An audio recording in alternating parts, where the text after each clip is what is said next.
Qashshoqlik bu tanlov. Qashshoqlik bu absolyutni tanlov. Menga farqi yo'q kim nima deydi. Qanday qilib ilm olmaslikni, o'z ustingda ishlamaslikni, zalga bormaslikni, Instagramda o'tirishni, qizlar bilan aylanishni, do'stlaring bilan aylanishni, diskotekaga borishni tanlagan bo'lsang, qashshoqlikni ham xuddi shuni tanlayapsan.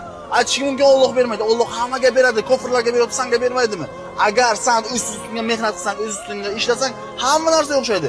Manda yashashni xohlaysan, mashinang bo'lsin, puling bo'lsin, biznesing bo'lsin, lekin buni qiyinchiligini xohlamaysan-ku. Nima uchun kechqurun turib trafik qilmaysan? Xohish yo'q, xohish bor deysan. Xohishi bor inson kechqurun yotib bilmaydi. Men tushunganman, yoshligimda aytganman. Oilada eng kattasi men, mas'uliyatmanda. Qanday nima qilishim kerak, nima qilishim kerak? Uyqularim kelmasdi. Ajimanga olib chiqardim. Yo'qib chiqardim. O'zimdan o'zim ingliz tilini o'rganganim yo'q, o'zimdan o'zim bunaqa tanaga ega bo'lganim yo'q. Bularni barchasida mehnat yotibdi.